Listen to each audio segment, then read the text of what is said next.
secretly I hope takes over, but like I think at the very least, having an alternate system that is more equitable, that's artist centric, that is the right sort of foundation to build upon. Welcome to Audius's Behind the Beats, episode 15. In each episode, we'll be talking to musicians and DJs from all walks of life about their experiences in the music industry.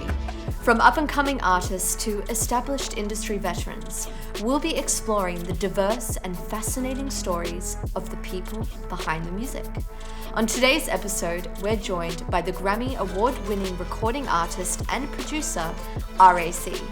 We'll be talking about RAC's music, NFTs, and what is coming up next for this incredible artist. What's up, Andre? How are you? How's it going? I'm doing good. Happy to be here. Oh my goodness, such an honor to have you, also known as RAC on Behind the Beats. No, I'm very excited to be here. I've been a fan of Audius for a very long time, as you know. So always happy to get into it and talk about like how all this stuff is made. For sure. Well, Audius is a super fan of you, and we just love your music and just everything that you do as well around the music, which we're going to get into a little later Mhm. in the show. But I think the best place to start is just talking in general. Like, you've been super active with so many innovative elements in the music world, such as being one of the first to Hypem, SoundCloud, and more recently the Web3 and the whole music NFT industry. I have a question for you. How can one be so early to something, and then that knowing that then becomes the next big thing? Well, I mean, those are it's sort of like a selective bias a little bit because those are the ones that worked. I've tried a lot of things that haven't worked as well. I'll say, it's actually kind of funny because like the name RAC is so small and so short that it's actually like made me sign up to platforms very early because I'm always trying to like secure the username because very quick. I know it's like sounds kind of dumb, but it's actually really true. Like where you really have to be early to the platform to get that because most people will like three names or three letters are the first thing to go. Uh, Oh, wow. so that has led me to this kind of always be looking out for new things. But then later down the line, I mean, honestly, I think just wanting to sort of stay ahead of things and just like a genuine interest in it and wanting to see where all of this is going. I've always been pretty like independent.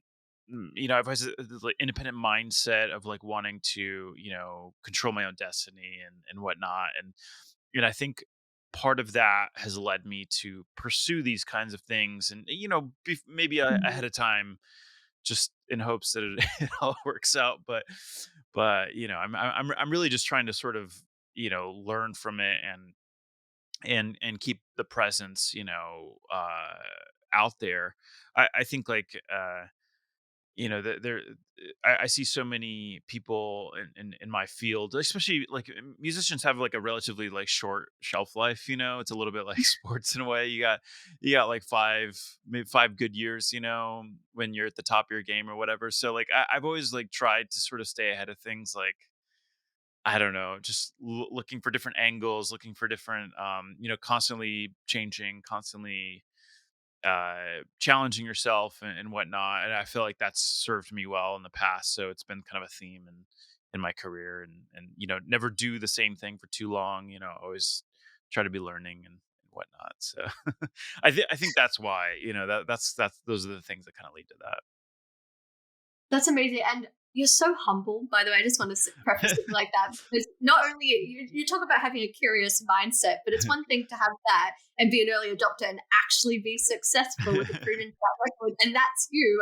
So that's why we love having you on the show for many reasons. that. Of And you course. mentioned that your name is quite short, your artist name, Yeah. RAC. Yeah.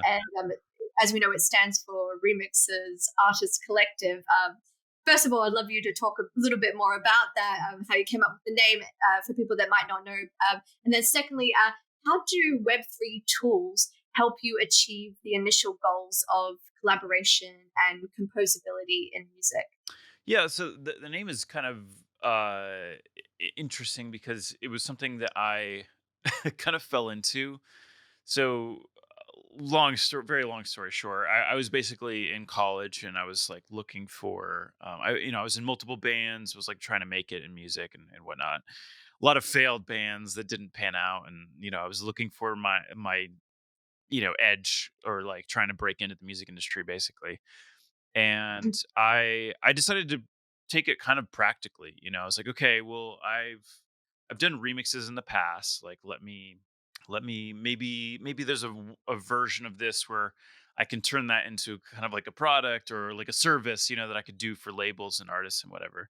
So that was honestly like the original idea, Mhm. was like to start like a company, basically, to be like, hey, I'm gonna start like an agency, basically, 'cause, like, we do remixes for hire, essentially.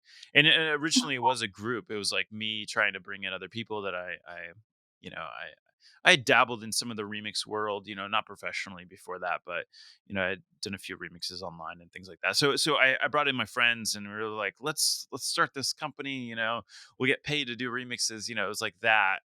And it was just me being kind of scrappy in college, and trying to, you know, I guess just try to start something. And then, fast forward a couple, it kind of took off actually immediately, which is kind of interesting. um, and I started working very quickly. But I kept running into this issue, which is that all the artists and all the labels wanted me to work on it, so I couldn't. I kept trying to pawn stuff off to other people, but they were like, "No, we want you." I was like, "Okay, well, So inevitably, it just it kind of made sense that it would just inevitably become like a solo project, essentially. So the name, like, Remix Artist Collective, doesn't really make sense anymore, but it was like a name that stuck, and I had spent so much time like building the brand and the everything around it, that I just kind of like rolled with it, basically. um That's so and cool, and then you fast forward to now, and it's like, what a journey into the Web3. I feel like th- even that name captures that entrepreneurial spirit, even though it might not mean the same thing as it did initially. So yes, I'll throw it back to you about the whole Web3 yeah, introduction and yeah, it's actually interesting, because the sort of collective side of it, which was the original ethos of it.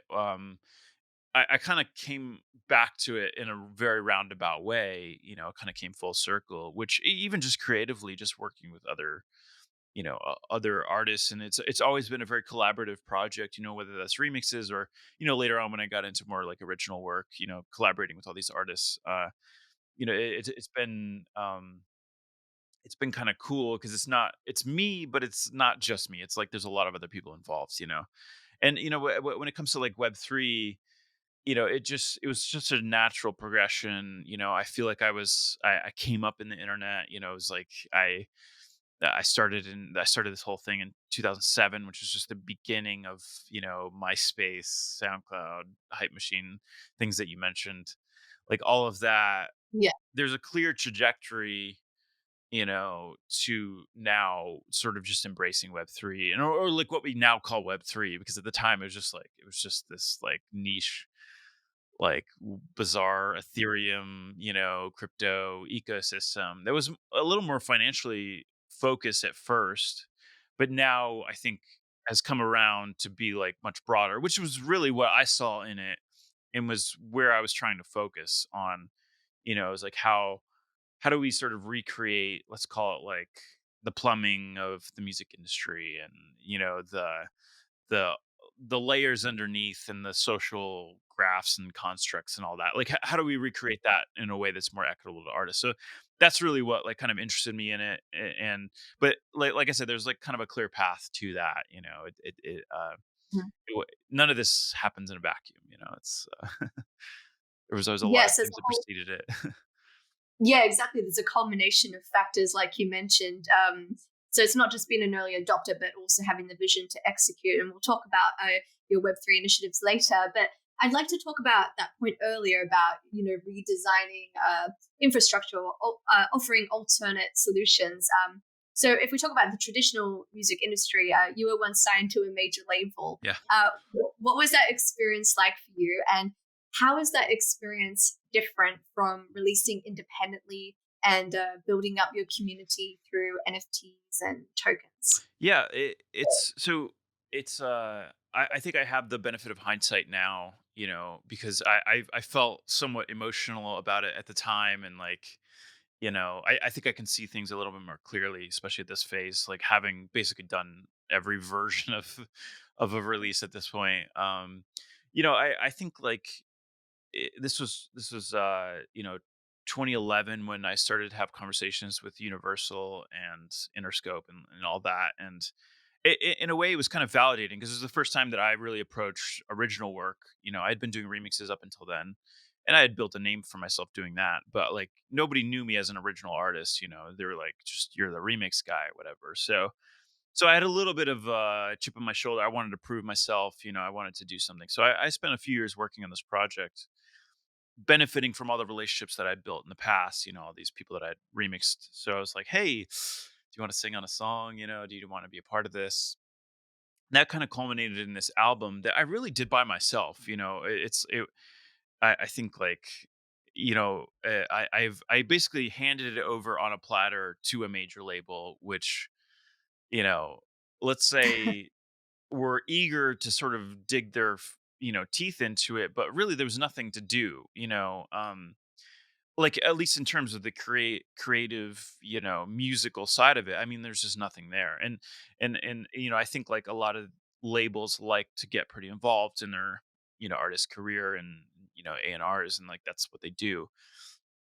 They like to connect people. They like to sort of find the artists that collaborate on the songs, and like all these things. So there wasn't much to do because I was basically handing them a finished record. It And was finished. sorry, what was that? It was a finished record that you handed them, basically. So Yeah. it's like And I think and I had sort of 3 years of build up of mental sort of, you only get one first album, and it was very important to me. And and when you kind of get hand that over, and when people mess with it and meddle with it, it's hard to not have like a visceral response to that, because you feel so strongly about it. So I think like there was perhaps some well-intentioned people, but like they really kind of try to mess with it a bit, and that really did not sit well with me. And then I felt very powerless in the situation because they're putting all this money into it and whatever.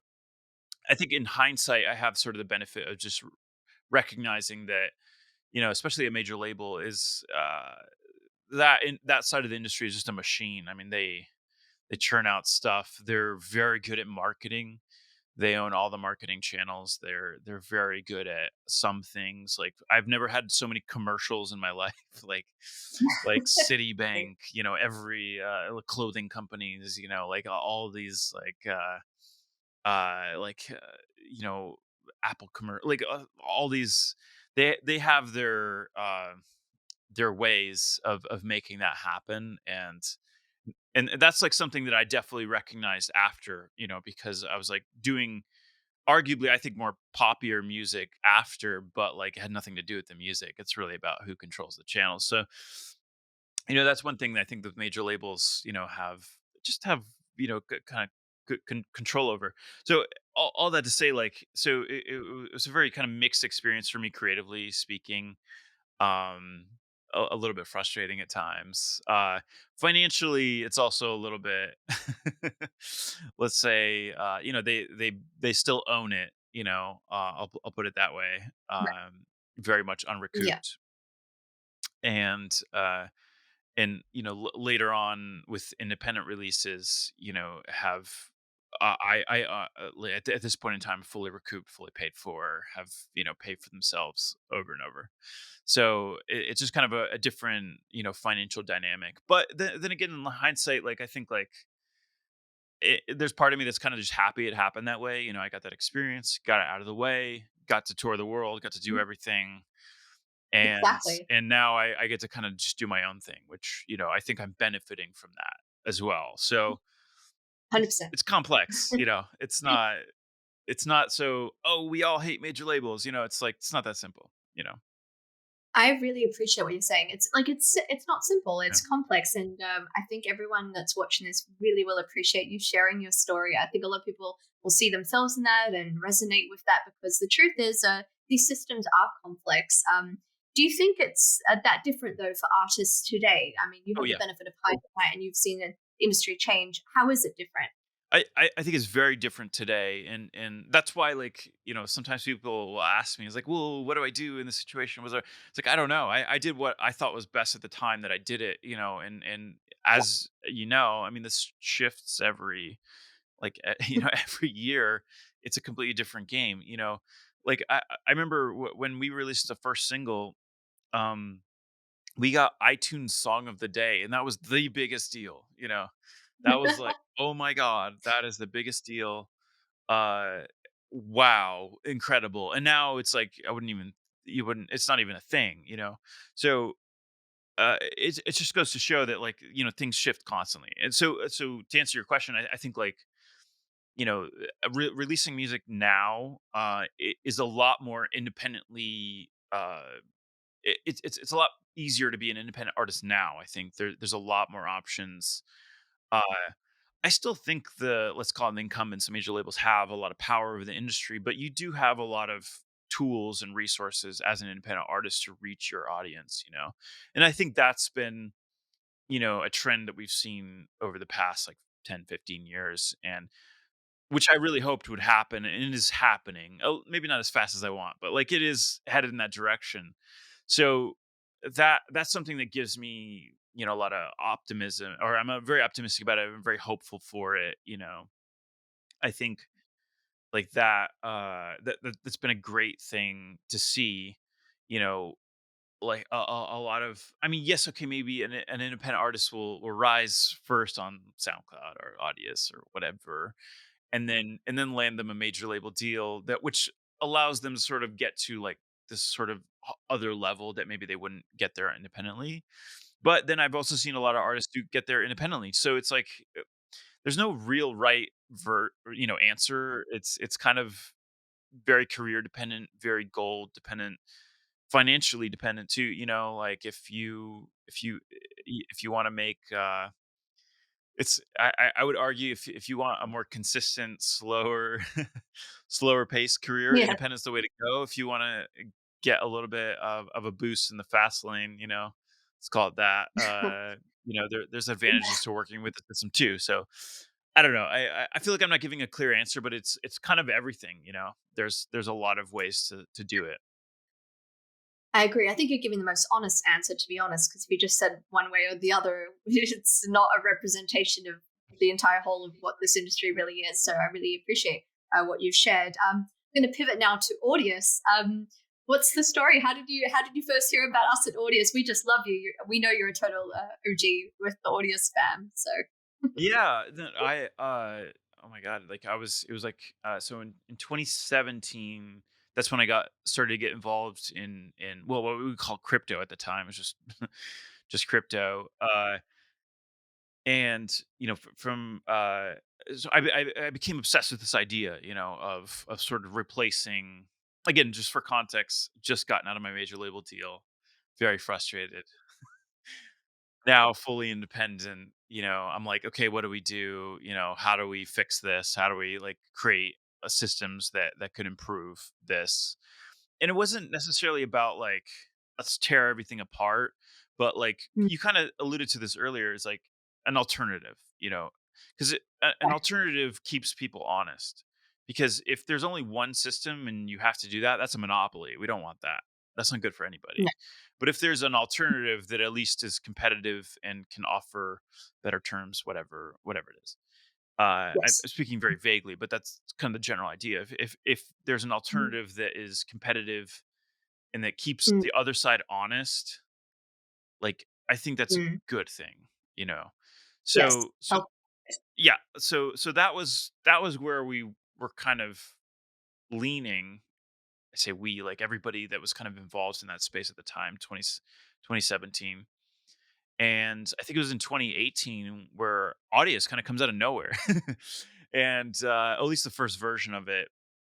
And we started to see, what, it felt like a more refined version, a more cohesive version of, like, what I was involved with at the time.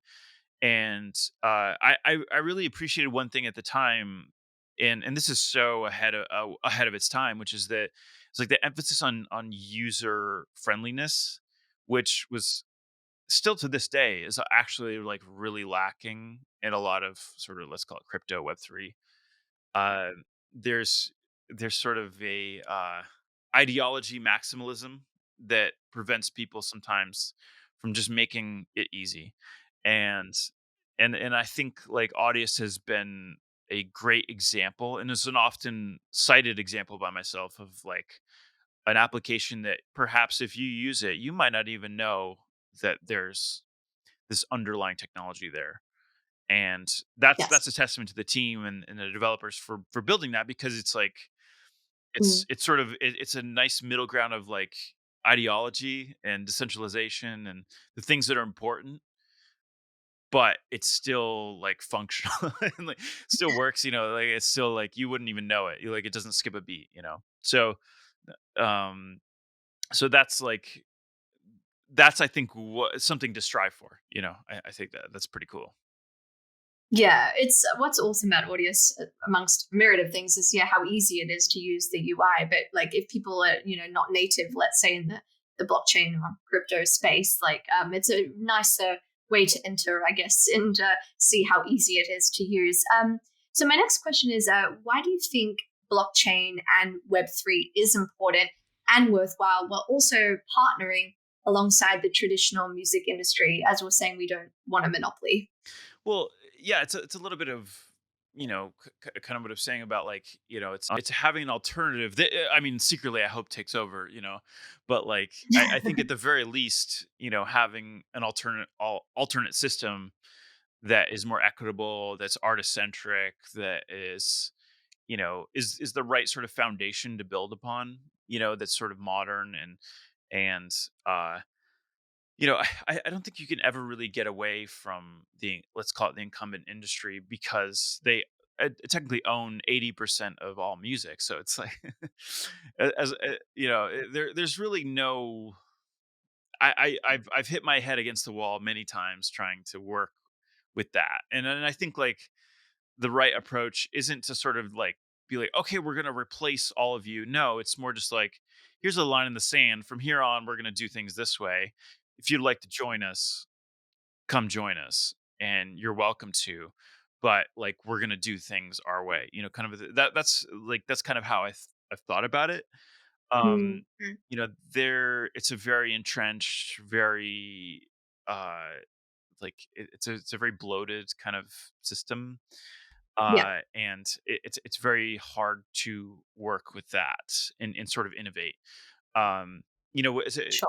Let's say, for example, like with royalty payments. I think blockchain, like a lot of people look at blockchain as like, oh well, we can make payments easier or whatever. It's like that's all great, but when an industry has a government mandated royalty that needs to be paid, like you can't get around that. At the end of the day, it still has to go through that. So it's kind of like, okay, well, let's do something. Let's go a different route. So Mm. like Yeah. I think like it's taken us let's call it like the Web3 world has taken a while to sort of like come to terms with that. But Mhm. I think like at this point, we sort of just want to build something that's internet native, that is sort of has a lot of room to grow in the positive direction, uh it's sort of open by nature, open by default, isn't sort of closed pockets. I think you mentioned composability. It's something that I've, even actually to this day in its current incarnation, I wish it was a little bit more composable. I think like, not to overly criticize anybody. I think like we put a lot of emphasis in that in the DeFi world. I think we could do better in music.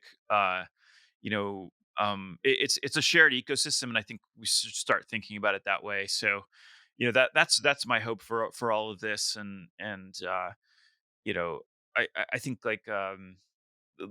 if anything, like this blockchain Web3, whatever, it's sort of like I see it really as sort of like this base layer. It's just this underlying thing that we can now build upon and build applications, and I just it's not as simple as like a decentralized Spotify or this or whatever. Like it feels a little more fragmented, but I think that's a good thing because you can create more Hmm. niche experiences based on what you want, and perhaps Exactly. your information can travel from application to application. I think that's a more interesting, Oh, you know, yes. like outcome of all this versus this monolithic, Spotify. That's No, I it. agree. No, thank you for your comments. All very insightful and true and honest. So thank you. I agree. And I think the truth of the matter is every artist is different Yeah. and their roadmap should be different. And therefore, we need the technology to empower all of us to have our different pathways, to be composable and modular and build what we want, that's best for telling our stories and, sharing our music in a way that we choose to share. Mhm. So now, specifically with Audius, how do you think platforms like Audius can most productively integrate, let's say, with major labels in the future? Yeah, well, I mean, I I think that at its core, Audius is a streaming platform, right? So like, I love that. I mean, there are major label artists that have released stuff on Audius, and like, I've gone through the motions to do so as well when I was signed to an independent, and like, it's not a it's not a hard sell, to be like, hey, I just want to upload on this website too, like it's not like that big of a deal. But I think like having it again, just sort of having it there present as an option as well for them, like I think we'll start to sort of merge those worlds together, versus having, again, when I say an alternate system, it's not necessarily one or the other. I think I would love to sort of just have it all be a part of it. And and again, going back to the sort of ideological reasons behind it, it's because like I really believe that if you build it in the right way, that will gain ground against the not so great way.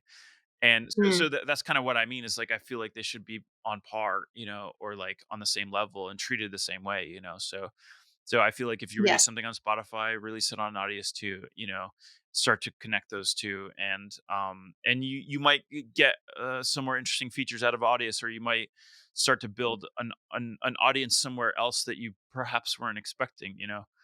I I've I have I actually have a pretty decent following on Audius, and it was like, oh, cool, all right, cool, right on. That's such a great asset for me, that I just didn't have. It's additive. I don't see it as like, you know like I think we should go where the users are, and be somewhat like practical about it.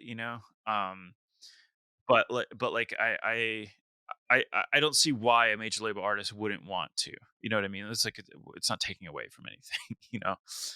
Yeah, exactly that. It's the power as well of Audius. It's not meant to be a replacement necessarily. It's what we were talking about earlier. It's offering other solutions and ways to connect with audience, but at the same time, find ways to be a partner or bridge with the traditional Mhm. music industry. Just a quick question. How have you seen the music streaming landscape evolve over the years? I don't know if you want to start with Napster, but it's up to you. Well, I mean, yeah, no, Napster.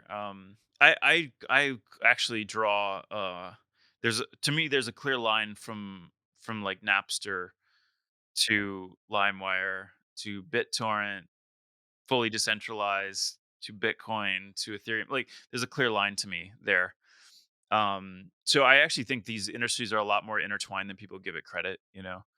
That there was a whole generation that got really pissed off at how the music industry treated Napster and all those apps instead of embracing them, and led to a lot of sort of disillusionment and people realizing how important decentralization really is, because they saw it firsthand. That's another thing about like so much talk about decentralization isn't so, it doesn't really hit home when your currency is strong, or you don't experience corruption on a large scale. So and it's not until you kind of maybe experience that uh in some way that you start to value those things. So I think that was like kind of a key pivotal moment actually for like my generation for sure. For sure. But Yeah. like to go back to your actual question, yeah, streaming, it's kind of interesting because even Mm. with Napster, when it came out, everybody that was around was like, "Oh, well, we're just gonna buy music this way now." Like it wasn't like about stealing. It was about like, Mm. "Oh, well, I just want to get my music online. Why can't I Sure. pay for it? I don't want to pay for a CD. Like, why can't I just buy it here?" You know, like it was so obvious, and they just fumbled that so hard. And it was kind of like, so by the time streaming came along, streaming properly like Spotify, it took like a torrent guy to come in and be like, guys, like, get it right. This is what people want. You know what I mean? And it's just, I think it's hilarious that it was like somebody that created a torrent client that eventually fixed streaming, or fixed Yeah. fixed streaming. Big. But captured that market because that's what people wanted. Yeah. And I feel like that happened because the industry, let's call it that, failed to deliver what the music fans wanted. So Mm. anyway, so that happened. I think like uh you know the iTunes thing, is kind of like a weird in between. And then, once internet connection got fast enough, streaming made more sense. And but I still think we're really early in that business model. I've said this a lot. Like, I I think the per stream model, we need to rethink that, because like, I think we're applying like scarcity models to something that's not inherently scarce, because Yes. infinitely copyable. And Mm. that's also why I'm so excited about Web3, because we're really challenging that now.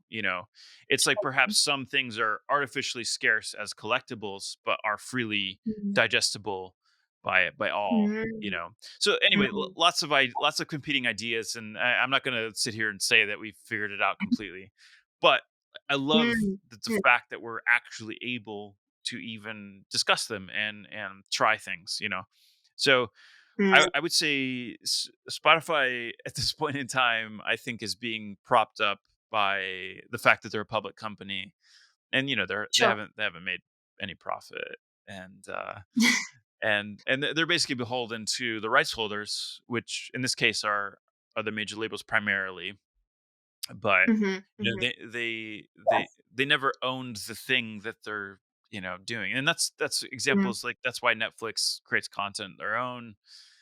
They heavily Mm. emphasize that a lot. We've seen that in the film industry completely fragment now. Which Mm. I'm not saying that's what Yes. music should do, but it's interesting to see. Uh, Definitely.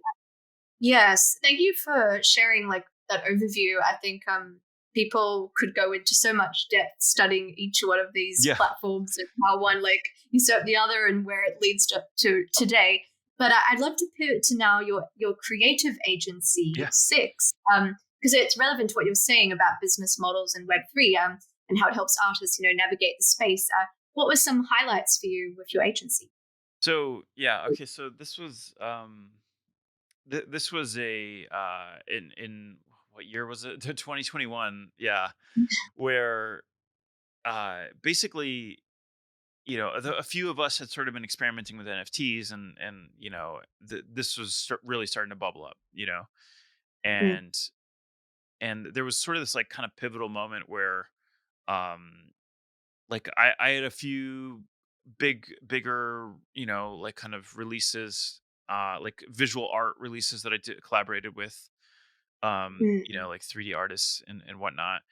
And then there was Justin Blau did a very well-known sort of auction for his album.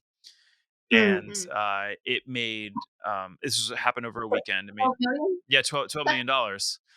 And like, me and my friends, we had sort of, again, people that have been around for a long time, since like the 2017 days. We've always just been in it. Like, we've been just discussing all this stuff. we had sort of floated the idea of starting an agency around this because we felt like not a lot of people know about it and not a lot of people really understand. There's really no agencies at the time that like focused on this because it was such a tiny niche thing.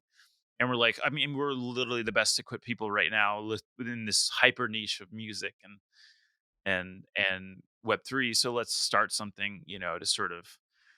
It wasn't so much to like capture the market, but like to at least be present so that we could help guide people and maybe avoid some of the pitfalls of that we had done, we had sort of learned.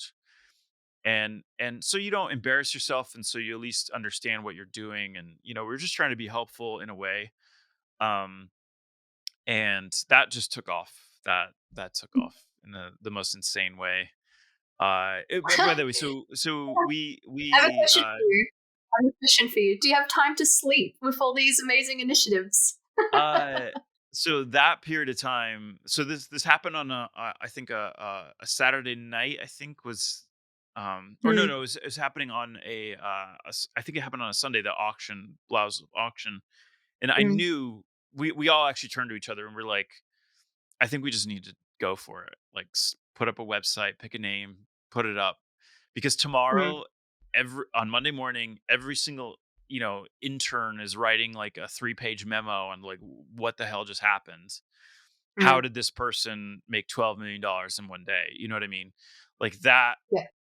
It's silly, but like that's what captures their attention.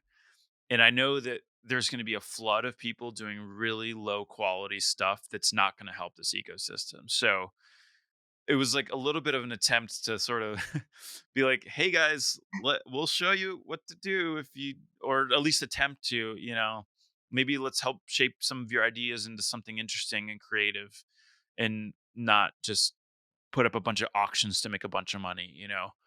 And a lot of that happened anyway, you know, and we saw a lot of that. There was a day there. There was a few months where Nifty Gateway was, what we internally called like, who do we make a millionaire today? It's like it was just like every day it's like, you're a millionaire, you're a millionaire. It's like that's like what kept happening, and it was like it's the most insane kind of thing happening. But to answer your question about time, I during that period, I was on calls like 14 to 16 hours a day. I mean, it was actually Mm. awful. Like I really did not enjoy that. Uh, Wow. it was a bit too much. Um, Yeah. but yeah, But that company has gone on to do a lot of really interesting projects, and we've been behind a lot of kind of the major releases and things like that. So I'm very proud of that team and everything. Um, but yeah, yeah. I was like, I kind of had to take a step back from all that. It's it's just so incredible. Like, just you're so diverse with everything you're doing, from the technology to the music to the art to other companies. And like, this is very inspiring for a lot of artists that are watching today. And obviously, you have an eye for things. And so, speaking of that, are there any projects or artists that you're personally energized about that are up and coming, maybe next gen? Well, I mean, I feel like I'm always looking for that type of a thing. Um, I think like I still think like the sort of digital art, like that's actually been a really interesting thing for me to explore. Which is like I've always been involved on the art side more as a curator, because I'll always get artwork for albums, but I'll always work with somebody. And Mm, it's not like I'm like, I want this and that. It's more like help shaping ideas and be like, hey, here's some general concepts about the music. What do you think? What comes to mind? Like, how does that make you feel? Kind of like that. And so when all the AI stuff really started to come about, that's where I really started to dive deep into it, because now I can still be that curator per se, but I now have much more control much more, kind of, yeah, like fine tune control over what's happening. And that's been really fun. And that's been a learning experience. And it kind of touches on all my nerdy obsessions. And so I've been really interested in that. And in that space, there are a lot of, there's sort of this emergent new class of artists, which is people that use these things as tools that perhaps wouldn't be your typical, visual artist. It's like, and I also love the fact that people look down on it. That to me is always a sign of something that is doing the right thing, because people always look down Mhm. on something. People look down on photography because there's like, oh well, Yeah. there's no skill. you know I don't think anybody would argue that photography is art at this point, but that happens. And now the photographers are looking down at people that create AI art because it's not, well, that's too easy. You just type Mm. something up. And it's like, well, that's a little bit oversimplification. There's actually a lot of skill and technical Mm. tooling that is required to do that. So I think I'm just excited about that new wave of people coming up that are using these as Mm. tools that perhaps didn't have the skill or the resources to do things in the traditional way, to go out in the world and take that photo. There's an amazing, I love that. I love photography. I love traveling. I love doing all that stuff. It's not taking away from it, but I love that this is a new direction. And it's not just photography, Yeah. it's video too. So everything's changing so fast right now, and I think I'm just like hanging on. Yes. What a time to be alive, right? It I really just, is. It really is. yeah. I mean, you talk about AI, and I really respect that. And that is seriously changing the entire all industries, really. And I can only imagine one day if people don't have the skills, you're talking about AI, but then maybe non-invasive brain-computer Yeah. interfaces are creating content, and we're walking around like these creative, Yeah. futuristic beings, manifesting things into physical reality. So yes, what a time to be alive. Let's pivot now to talk about NFTs. Yeah. Yeah, this year you launched an NFT cult pass for long-term fans. It's really cool. It's this dynamic blockchain-enabled membership pass. But I'll let you speak about it. What would you like to talk about this amazing project? Yeah, so this was there's a bit of context here, which is that I launched a like an ERC20, like a token, like a basically like a Mm. fan token back in 2020. Um and I think it was like a little bit ahead of the curve, and with it, without getting super deep into liquidity pools and whatever, but like I think it predated NFTs, and I think it was I it was an attempt at a membership type of a thing, like rewards points. It's basically like airline miles, but for artists. That was the idea. And I gave it away for free. It wasn't something I sold. It wasn't like this thing. It wasn't like I've never made any money off of it. It wasn't this like money thing. And which a lot of sometimes tokens are. So like I was just trying, it was a little bit too close to that, I think. So I had always been looking for ways to sort of rein it in a bit and make it simpler. Again, like I've always had sort of an experimental approach with this stuff. My fans, my loyal fans, I feel bad for them. I subject them to all kinds of weird stuff all the time, and ask them to jump through so many hoops and do things. And I'm very fortunate that people will do it, and kind of like play around with it. But basically, the idea was to sort of replace that original, token with something that's more final and more just like, but still dynamic, like you said, and I'll explain that in a second. But basically, like this NFT that is just a membership token, or is a membership pass basically. And the community around my music kind of internally calls themselves a cult. It's not a cult, obviously, but like, so I kind of played it off of that and called it a cult pass. uh it's, again, it's meant to be a little bit more of an internal thing, but again, it's like, the, what we did differently this time around was that it starts like the most simplest version of it is just this gray circle basically. And if you own any of my other collectibles in that same wallet, it'll update to like it'll grow flowers or it'll adapt in not in real time, but like it'll adapt basically. So there's a couple things at play which are interesting, which is that like when you trade it, it just goes back to gray. So there's not really like this financial incentive, you know what I mean? It's more of actually playing into people maybe Mm. showing it off, or like people like sort of just seeing what happens when you collect a bunch of different things. And it's a way to sort of The incentivize. unpredictability. Sorry, what's that? The unpredictability. And so in the way that it updates and grows flowers and things like that is Mm, using AI or mm. using stable diffusion. So I don't even Yes. know what'll happen. And we created some frameworks, which that it kind of stays within like a range of things, it's not like completely random, but Right. that's kind of how we did it. Yeah.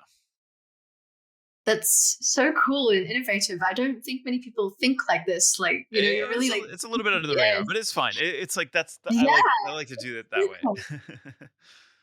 Wow, like congratulations. I just love how your brain works and thinking of these really cool concepts and offering, your fans like these completely new experiences, right? So speaking about successful things, you've just recently released a single, Mhm. and it's amazing. It's called Fine by a great good Fine OK. Could you tell us more about the song? Yeah, absolutely. So it came from this desire. Some of the stuff was written a while ago, or like demos that I had sitting around for a while, and it sort of have morphed and changed over time. By the way, I work on music for like 5 years, so it's not like this is somewhat normal for me. So like, very rarely does a song come out like right after I make it. You know what I mean? It's like I have to sit with it for a while, and it's kind of it's a process. So this is one where I had a version of the demo, and it was like technically speaking, it's actually it's sort of like where I played every guitar note individually and then sampled it and then kind of constructed it that way. So it's a little bit laborious, let's say, to like place every note in different places, and then move it around and create variety and like things like that and nudge things and whatever. But so that was something that I really liked that process because it's like very edited, Wow. and I think the vocal came in around like 2021 maybe, or honestly I don't really remember exactly, but yeah, I had always wanted to work with those guys with Great Good Fine Okay. Um, which is a really funny name, by the way. Yeah, I was like, great good Fine Yeah, OK. and then we call the song "Fine," which makes things even more confusing. But no, they're just phenomenal artists, and I love what they do. And Mm, I sent them amazing. like sort of this early demo version of the song, and they wrote that over it. I think it may have happened over COVID actually, and Mm, yeah, just mm, been kind of like fine tuning it and getting it ready, and yeah. then finally ready for it to come out. And I sort of have like this long list of songs that are just like cascading and eventually coming out. But I try to yeah. Well, yeah. Sorry, you were speaking still. No, and that's kind of it. I think like it was also just really fun to work on something a bit faster. I'd sort of for a long time, it sounds so simple, but like I just gotten slower and slower into more like melodic, more symphonic, doing all this more classical music and like things like that. And it was really nice to actually, when I was working on a lot of NFTs, it was very much like ambient, slow Mm. music. So it was kind of nice to just like, actually, we're going to go to 140 BPM and just like, take it there. And that was really refreshing for me personally. To like just there's just inherently more energy in it. I love the tune. It's like a banger. Oh my goodness. Well, thank you. Appreciate that. I like everything from all the sounds in the production to the vocal line. It's really hooky as well. Yeah, I was, a lot of this happens, without much. I'd like to think it was intentional. It just kind of that's music for you. It kind of just like it flows out of you. You know, it's just you can kind of shape it a bit, but like for the most part, it's just kind of allowing yourself to just channel it and be inspired in the moment. And Totally. and Well, then obsess over yeah. every detail later. But that's usually how it goes. That's the process, but you know what? It's a feel good song, and I can just picture people just like enjoying that when you perform that live as well. Like it's one of those songs that can translate to all different settings, actually, I would of hope so. Yeah. listening and live. I love it. Yeah. Well, without further ado, I'll pivot now to talk about. There was a tweet you made recently. I really resonated with it. You said optimism, I'm going to quote you. You said optimism about our future is how we overcome our toughest challenges. AI has recently brought on this anti-tech sentiment, or at least an attempt to slow progress. What they realize is that you can't stop open source software. The only responsible thing to do is to make sure it's widely accessible, to not concentrate its power. So yeah, I just read a quote you tweeted, Yeah. but I really resonated with it. And how do you think this concept applies to the music industry? Well, yeah. So it's yeah, like I was basically kind of referring to yeah, I was talking about AI specifically because that's sort of there's a bit of a doom and gloom mentality about it, like how it's going to replace all of our jobs and whatever and blah blah blah. And like I just don't have that image of it because I see it as a tool, and a lot of that applies to music as well, like specifically music creation, because people just think an AI is going to spit out a full song and that's it, and maybe it will, but it's kind of like AI imagery. Like us, maybe some of my peers are gonna look at that and be like, "Oh, why? That's awful. What a tragedy." And in my mind, I'm like, I don't know. I mean, it's cool. It's cool. You have to adapt with it, and like you have to kind of think about like why you do the thing that you do. I just mentioned, like, I spend a lot of time working on music. I don't have to. I could spin up a song in 2 days, but I choose the long process because that's what I love. That's what I love to do on a daily basis, and I don't think any amount of, like, AI auto-generated songs are gonna change that. I love the process, and Is there and anything about the process that you don't enjoy that you would be like, yeah, I can have an AI do that for me?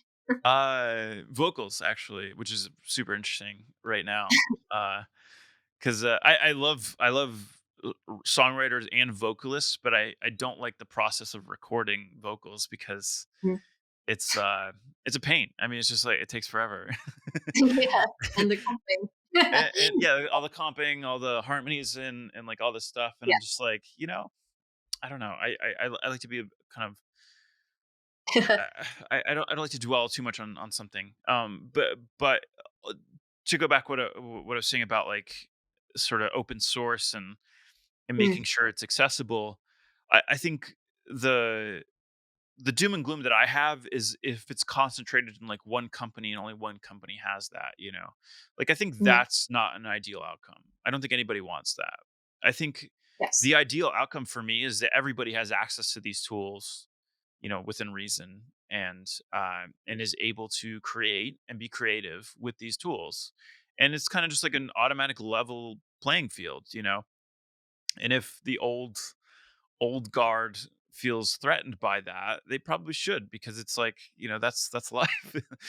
Things change. You should adapt and you should learn and you should if it makes sense to apply that to your work, then do it. I find that specifically with music releases, we were kind of touching on this earlier, like how everything always changing, and people get really frustrated by that because they were like, well, I did this in 2014 and it worked and now it doesn't. And it's like, well, the world's not static. The world changes, platforms change, people's taste changes. That's one thing that with music I've had to sort of come to terms with, or like understand, is that like I'm never gonna chase the thing. Like I'm not gonna chase what people like. I'm gonna do the thing that I like. Yeah. And most of the time somebody out there will like it too, but that's not why I do it. I do it for myself. It's a little bit selfish, but like it's like if I'm my worst critic, then, you know, somebody else out there will appreciate it, And if not, hey, I like it. So, that's kind of my general approach with that. I love that. Yeah, you gotta do what you love, and the right audience will find you. And also, I love how you're not only your entrepreneurial spirit, but your polymathic mind. Like it's embracing not just the music, even though that's what you love spending most of your time on, but it's like it's the technology, and then it's also the visuals, which leads me to my next question. You're also a very visual artist. What is your creative process with visual mediums? Well, I mean, like again, like as of late, it's been primarily, uh, generating imagery with various different like tools, like AI tools. Um, but but to back up for a second, like I kind of alluded to this, but my uh, when I was deciding what college to go to back when I was in high school, Mm. I almost went to school for graphic design. So Wow. it was like this divergent path, graphic design, music, which one do I pick? Obviously I Yes. picked music. So, but I've always had like an appreciation and an interest in the visual side of things. And I think it's come through in my album art and like different things that I've done. But Mm, like I mentioned, it's always been more curating and, working with other artists, but, mm. finding the right artists to Yes. translate, this aesthetic, that I very visually see in my head, but how do I translate that without overstepping? Because I also don't like when, you know, Mm. people tell an artist what to do. It's like, well, that doesn't work that way. Yes. It's more like, hey, you do the thing that you think is the best thing to do that makes you happy. And if I believe in your ability, and if I generally like your sensibility anyway, I mean, I'm gonna like whatever you do. You know what I mean? So Totally. so that was always the approach that I've had with Mm. with visual artists. So again, like now these days, uh, you know, my interest in computers and I had so many GPUs from mining crypto back in the day. Oh, wow. So now I have all the GPUs to run, AI models and all that. So I've been having a lot of fun with that, but also Yeah. using, Midjourney and Mm. Midjourney is amazing. Yeah, Midjourney it's is definitely my incredible. favorite right now. Um, Yeah, for sure. and what else? Like yeah, Stable Diffusion. I've trained a couple models based on like some of my own pictures. So now I'm trying to Oh. get to a place where I don't even have to take photos.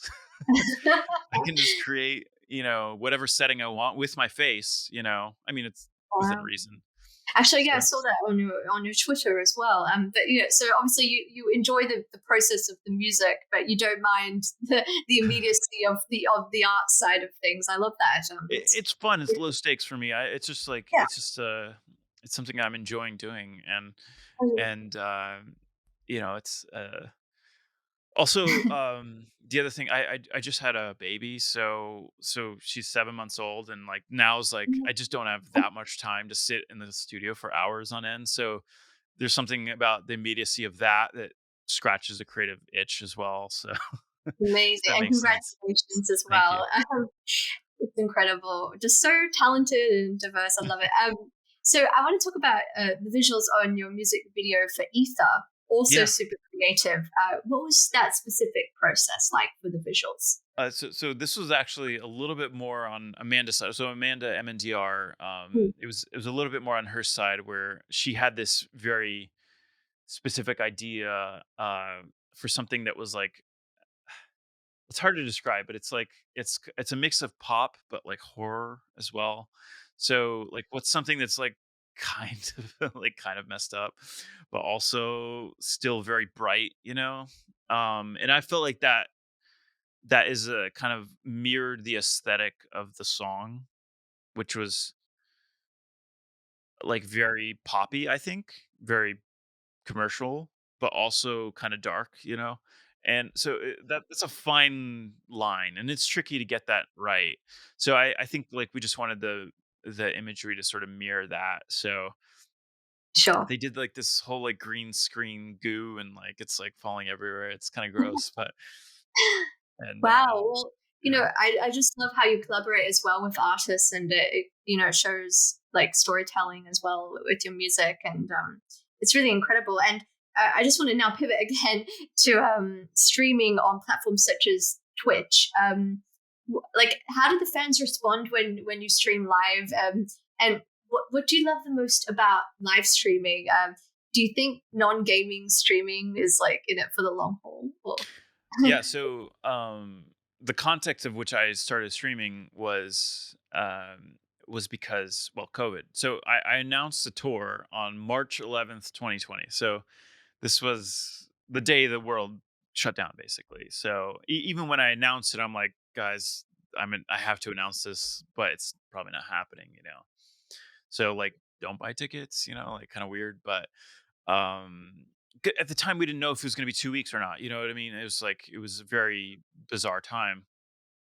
And so in the context of that, I assume most people know musicians make the majority of their income from live touring. So I'd spent 6 months paying for all this stuff, getting everything ready, preparing, whatever, and then suddenly it's like, just kidding. You're not going on tour. That income you thought you were gonna make that paid back all the work that went into it is not there.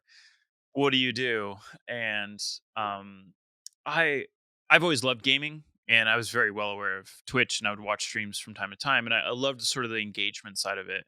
So uh, I was like, well, why don't I do like, okay? So I was like, how do I make this my own? Like, what? How do I do something that's different? So basically, what I did was, instead of doing a traditional live performance in that sense, where it's like I sit down and play a set. It's like I didn't want to do that. What I wanted to do was basically create sort of, I think of it as a matrix of samples. So it's like a grid of samples that are all in the same key, that all work together, that are BPM matched, like everything. So I can basically just click random things and music plays. And I could kind of perform it, with faders and things like that. So it was kind of this weird thing that only really works streaming. So I was like, okay, cool, right on. And then the most powerful thing that I added was like a little bit of an overall filter, which I then filtered it down. It plays in the background, and then I can just talk to people. So it became this like weird talk show where I could just like kill 4 hours and just like talking to Hmm, people, answering people love questions. that. People love that sort of stuff, and though. and Yeah. and and that's the thing that really I loved about Twitch. It wasn't like the music, okay, whatever. It was fun. It got a little old, if I'm being honest. I got kind of stale for me. Uh but it was, I think what it was engaging with the audience in a real time that is really the thing that makes Twitch special. And I think a lot of people jumped into performances where they would just like either pre-record something and just show up and just like play their set and be like, see you guys, which is what you do at a show. But this is different. And you can control it, you can moderate it. If you see a question you don't like, you don't have to answer it. uh so it was this like really interesting little moment. And the other thing that was really exciting for me, which I never got to do in live performance, which is that you can create really soft music that's not, you can create something that's really mellow, and and you don't hear people talking over it and ordering a beer. You know what I mean? Like it's like I'm joking, but it's true. Like so you can go to an acoustic show, and that's the experience you go to, but you can't have the loud and the soft because people just talk over the soft. So it was really nice to have like what I'd call a more intimate kind of set, you know in a digital setting where the audience is basically muted. So it was a lot of super interesting things. I'm not really doing it anymore because I was doing 4 hours 3 times a week. It was like I burned Wow. out. It was a That's lot. amazing, though. You know, like you are like always at the front of all these platforms. I just love it. You're talking about how it's different on Twitch. Let's talk about like live. What do you love the most about performing live? And do you have any fond memories, a favorite memory that you can share? Yeah, no, I've had a lot of. Oh my god, I've been playing live since really like 2000. Well, okay, I've been playing in bands since I was a teenager, so I've been performing live for a very long time. Most awkward show, most weird show you've ever thought of, I've done it. Uh, like anything from like sleeping in Walmart parking lots to driving 8 hours to play for two people. One of them that had like a switchblade, and it was like really weird. And then we, in Arkansas, and then we, drove back, and all for like, $60, whatever. So like my point is, like, I've done that, and then when things really took off with RAC, then I started touring more as a DJ at first, and that was also a little bit that wasn't my world at all. Like I wasn't like a typical DJ, so, and because I didn't grow up in clubs, like it just wasn't my thing, and I grew up playing in bands. So I was like, how do I, how do I, what do I do here? I've never used a CDJ in my life. I actually learned how to use CDJs on stage. I never owned a pair, never did anything.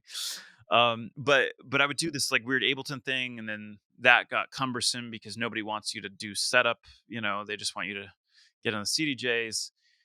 And then once I started doing original work, then I was like, okay, like let me do a band, and that got out of control too because suddenly we had like 12, 14 people like on stage, and like lights and expensive.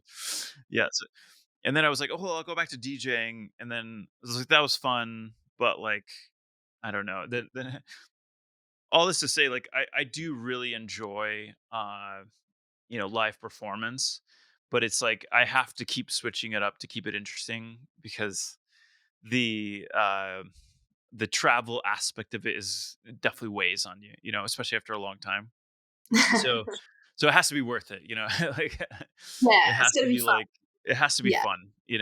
So I think I'm now I haven't really toured since like 2020 actually, and I've really taken like an extended break, and I've really enjoyed that. And I think Amazing. now if I do come back to it, I think it's going to be very much like small.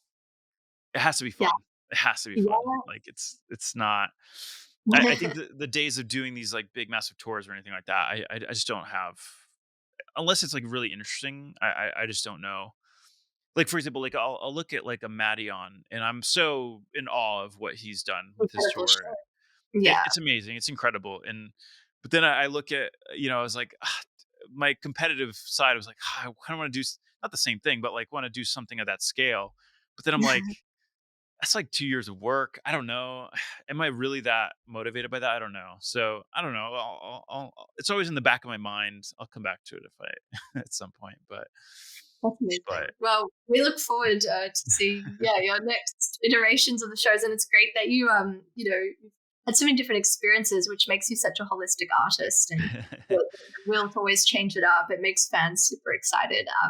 Actually, I was going to ask you, besides your own show, is there a favorite performance that you've ever seen, like in your life, like a yeah, favorite? absolutely. Oh my god, I've seen some Yeah, amazing artists. I think the one that always sticks out to me is I saw this was before they retired and then came back, but or this was, yeah, it was LCD Sound System. So I saw them live here in Portland actually, and it was funny enough. Holy Ghost was opening, and now I'm managed by Holy Ghost, so it's kind of a full circle world. But one of the guys in Holy Ghost, and anyway, but that show was incredible, and it was just I think it really showed me the. This was probably like 2012, something like that, but it was like just the energy of a band, and I had just been to be honest, I think it really inspired me to sort of like do the band thing again because I missed it so much from back in the day from playing. As dingy as those small shows were, they're really powerful. Like it's really powerful when you play with a group of people, and so and I kind of missed that from DJing. I just wasn't getting that. So that kind of inspired me. It's like if I'm gonna do this album thing and like tour and do that, I need to full band. And we did some crazy shows. Like on the last tour we did, we were actually doing, which is actually literally insane to me, but we would do the full show was sequenced in Yeah. time, continuous. So there's no breaks. Oh my goodness. And so we'd flow from one song to the next, and there was Yeah. no, I mean, there were lulls where, it was like a pre-planned things like, "What's up, Houston?" It's like it was like that, but it was like we were always on the grid, always on the like The the timeline. metronome was still work. And so if you got off, the Mm. entire show Oh, yeah. is off. So it's kind of like doing a what's that movie, Birdman. It's like Yeah. doing Birdman every night for like 2 months. And we Yeah. got pretty good That's at it, but it was, like, kinda stressful, mm. But, But it's kind of fun. I mean, being in the audience, but yeah, I can imagine, all the prep work and how you're saying how tight the show is, right? Yeah. There's has not to be. much margin for error. Yeah. Yeah. But then Well, again, like, the payoff is, like, you have, and then again, going back to the LCD thing, is like, mm, they're so tight. They're so dialed in with each other. yeah, All it takes is a look, and you know, they know it. they Yeah. know it, and it's like, and I miss that, that's powerful. So, like, Mm. that was really inspiring to me at the time, you know? Yeah, for sure. Well, look, it's all amazing what you're doing. I'd love to now play actually another song on the show. So I was thinking we'd play your popular track, Ether. Mhm. Yeah. So without further ado, let's go.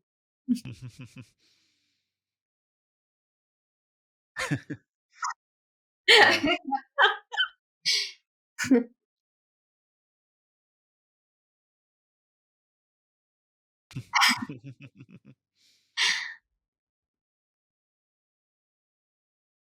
That's That's all okay. good. Yes, that's such a groovy song. I really love it. Thank you. What was your favorite thing making that track? That one, even though I've been saying how I spend so much time working on music, whatever, this was actually one that came together very quickly. Mm. And it, yeah, it was just, it felt like, it clicked pretty quickly, and it was very, the only word that comes to mind is like muscular. Like, that's such a weird word, but it's like it has some like meat to it. I don't know. It's just like, it's just heavy. It's like it Mm. chugs along. And I've always loved like the kind of shuffly beat. It's cool. It's it's like I have a whole playlist of just like shuffle beat songs. I love that. Mm. It's like a Yeah. sub niche of music that, like, Fleetwood Mac has a great one, and like there's all these Yeah. songs you wouldn't think that have this groove to them, that just like, it's like hypnotic, and like I kind of wanted to play with that. Yeah, it So shines through. It really does. I love the beat and all the mhm. elements that fit like a glove around it. So yeah, thank you for releasing that to the world. So now we're going to conclude the show, and as we do that, we're going to explore two things. Firstly, we're going to do a rapid fire round of questions, Okay, followed by some golden nugget advice, we call it, for the audience community. So are you ready for the rapid fire round? let's do it. Yeah. Cool. So smaller private shows or huge festivals? um I would go to private shows, actually. Yeah. Cool. Vegan or vegetarian? mm, I think vegetarian. I don't know if I can't give up cheese. I'm sorry, I can't. Digital collectibles or NFTs? You know, I, and I know this is supposed to be Mm. rapid fire, but I'm just gonna say real quick. I Yep. I kind of hate that NFT become kind of a weird, dirty word. Digital Mm. collectible is more approachable, and I like that, but not because I'm trying to obfuscate what it is. It's more just like, it's just more approachable. So I'll go with Yeah. that. Cool. Pizza or pasta? Oh, pizza for sure. Hmm. Hardware synths like your incredible studio, or hardware drum machines? Both. No, but I'd be synths for sure, because you can actually create a drum with a synth. Mm. So it's more. It's actually like, I was going to compliment your studio. It yeah, looks fire, by the way, with all the synths. yeah. It's a Okay. little over the top, but I love I it. love it. If you could remix any song, what would it be and why? Hmm. Um. I get this question from time to time, and it's very hard to answer because it's less about the song, it's more about the artist, and it's more about the challenge actually. Like that's kind of what I get out of it. Like I've thought about this a lot. Obviously, I've had a lot of time to think about it. But it's the it's the challenge of working on a very trying song. I know this is supposed to be rapid fire, but I can't. I'm sorry. Like I very long time ago, I got to work on a Bob Marley song, and it was how Mm, what do you do with a song that's so beloved and so, what do you yeah. do? It's just like you're not gonna make it better, you can maybe just do Mm, something creative with it. And that was kind of my approach to this. So it's more mm, about like the challenge of doing that and still respecting the original. mm, That's more it's more about that than it is the artist or the song at this point for me. mm. But of course, like, if Paul Simon hit me up, I'd be like, yes. Yes, Great I answer. will Actually, that's go. the most thought out answer Yeah, we've had on yeah, the show so yeah, I'll far do that. about remix. So the next question is: you're on a desert island. You can only take three musical items with you besides your computer to create music. What are those three items? Um, well, I actually just got this. Can you see this? I don't know. My cable's Ooh, kind of short. It's I see it. the new teenage engineering. I Wow. that's actually pretty bold because I literally have only played with it for 2 days, but it's very powerful and you can probably create a lot of stuff with it. Um, I'll say the Juno 60, which is Good this choice. one here. Um, and honestly, I'm gonna be a little teenage engineering fanboy here and go with the OP1 as well because they're just so versatile. And Yeah, that's a yeah, great answer. Oh my yeah, goodness. Well, I look forward to those records on an and they're island. small too. They're small Yes. and easy. Very cool. So now, finally, I'm going to ask you, what advice do you have for up and coming artists that are starting their careers? They're looking to produce their own records, distribute them, and even perform them live. Well, I mean, I could. How much time do you have? But no, I think like my most succinct advice that I can really give any artist is to be yourself, and that's very cliche and somewhat vague, but like let that be sort of a guiding principle in like everything that you do because like it's true for my career. Like there's many times where I saw my peers and other people that have come and gone. They were trying to be somebody else and they were trying to chase whatever was popular at the time or do this or whatever.